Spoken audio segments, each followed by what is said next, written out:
a pigeon. Oh, that's what that is. I thought that was like a lizard. You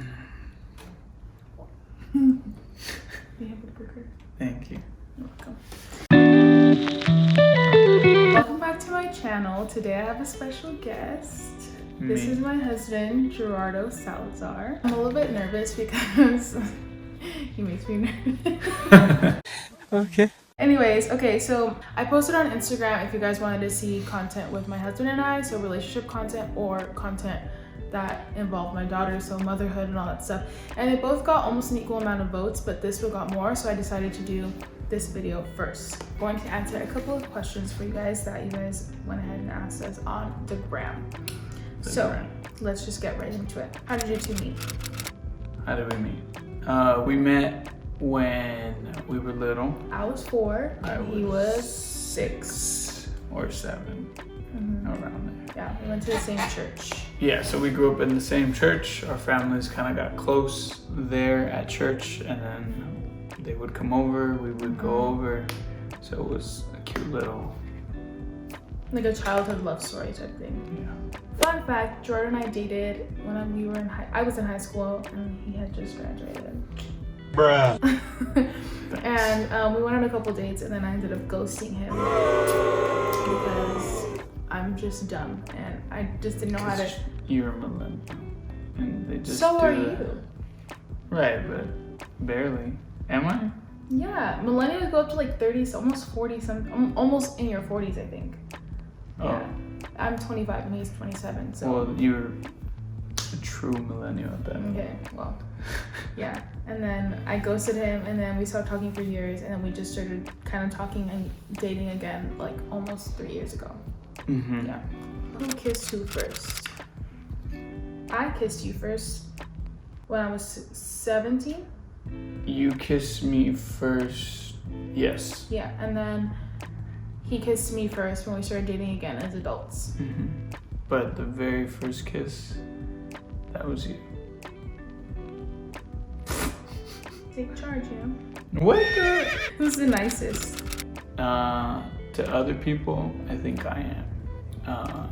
Between us, you're probably nicer than me on an everyday basis. Yeah. I feel like he gets annoyed with me a lot quicker than I get annoyed with him. I don't get annoyed. Yes, he does. No. I can already see his like, just his like demeanor, and it just starts to evolve into this like Hulk. Evolve. Yeah, like when I start getting annoying, and he kind of starts like, you can tell that he's annoyed with me when he starts distancing himself from me slowly. Like he's in the living room and I'm in the bedroom, and if I come to the living room, he goes to the bathroom. How did you notice that? I just noticed. Like I'm like, he's not around me, so that probably means that he's annoyed with me. That's funny. I didn't think you would get that.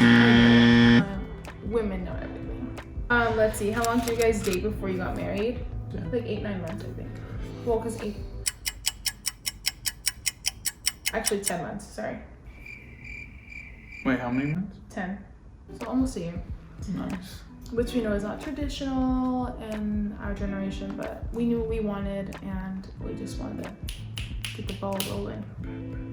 What's your favorite physical quality about each other? I like your smile, and I like your bootay.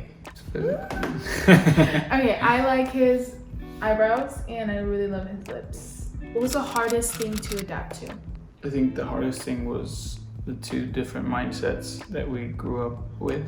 Yeah, like the style of living. Yeah, I think because you grew up being used to a certain lifestyle or a certain culture in your house, and then you know your spouse is used to the either opposite or maybe the same sometimes. It's funny because it's like opposite in certain areas and then we kind of grew up the same in other areas. Yeah. But the areas that we grew up opposite have mostly to deal with like household living, where we were like opposite in that. So those are the things that even now we're still kind of adjusting to, but obviously it's not as hard as like when it first really impacts you. Because at first it was just kind of like, okay, I definitely am not used to doing that. That's weird that you want to do that. If you know how I feel, why would you say that? Or that is such a priority. Yeah. So, yeah, just 2 different mindsets growing up is the hardest thing to get accustomed to, I think. That's pretty much mine too. I think just the fact that you're More messy and lax More lax.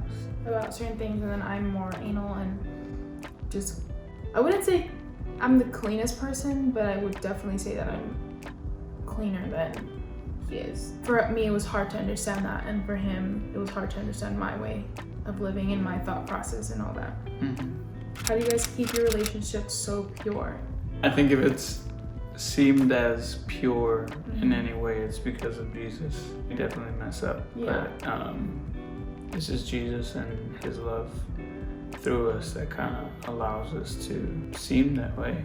Because I mean, maybe we don't feel as it is, but maybe it just is, because that's just Jesus working through us in our family. Because it's not that we don't have hard times, difficult times, we definitely do. This season, transitioning into having our daughter, was a hard season for like a couple, like I think a month almost, of just kind of like not really being on the same page about things. And now that we're not in that season anymore, where we're kind of back to our normal selves, I guess we could say, things are kind of starting to like get that groove again. Nobody really exposes or talks about their life like that on Instagram. I feel like everyone says Instagram is just kind of like a highlight reel of your life. And I think I try to be as honest and real as possible, but obviously you guys are not going to know the details and the little things that happen, because obviously that's private and intimate. But definitely know that we're not perfect, and even though it may seem as though we are to some people, but we're definitely not. But whenever we are pure, or we are having an amazing marriage and we're on the same page, it's always because of him, or because of him as in Jesus, because without him we're a mess. So how did you guys find out you were pregnant? She FaceTimed me while I was at work. Because like we usually tell people when they're like, oh, you guys had a kid so soon. Well, that wasn't necessarily our plan. Our plan was to wait for 2 years, but for some reason I just ended up getting pregnant. Because you were on birth control. Yeah, I was on birth control and I was taking it every single day.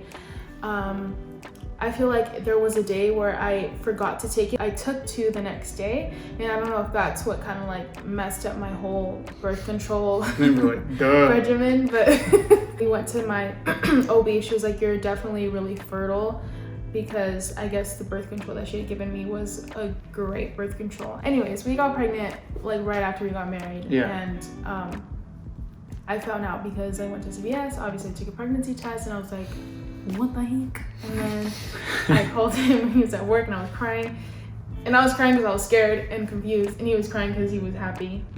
And so we were just in 2 different planets when it came to that. But at the end of the day, the reason why I was scared, and I want to explain myself, because I feel like when I tell people, they're kind of like, you didn't want your daughter or what? And that's not the case. Mine was more so, I felt like I had this whole life planned out with my husband, and I selfishly just wanted him for myself. And I knew that once we brought a baby into the world, that baby was going to take all of our attention and our time. And I'm like, well, what about the plans? What about him as an artist? What about me as an artist? What about us like building our finances and all that? So just all the stuff that I wanted to do, invest.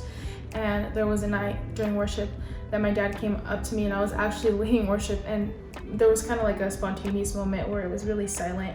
It was just the instruments, and he whispered in my ear, and he's like, God's telling me to let you know that your daughter Naya, who's now 3 months, he's like, she's not going to come and take anything away from you guys. She's only going to come to add joy and richness and fullness to your life. And so at that moment I began to cry, and I was like, wow, thank you, Lord, because I didn't want to feel like the baby that I was carrying was going to be a burden for me, because I really did love her, and I wanted to give her everything that she deserved. So last question is, on a bad day, how do you cheer each other up? On a bad day, to cheer you up, I baby you.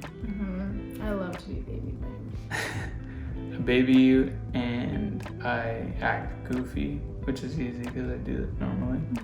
But just a little extra goofier, so that she can like smile a little bit, and then once she starts smiling a little bit, she starts to feel better. I make things look like what they're not, I guess, in my head. Things look like what they're actually not in my mind. Oh, sorry. I kind of paint these pictures that are not true, and he kind of has to come and give me a reality check. I made myself cry. No, I think that in your mind, things are greater than what they are in reality. Right. I was just simplifying all that you said. Okay, so yeah, and so he does a really good job of coming in and kind of pulling me out of that and letting me know, like, hey, that's not really what's happening. You're going based off feelings and not facts.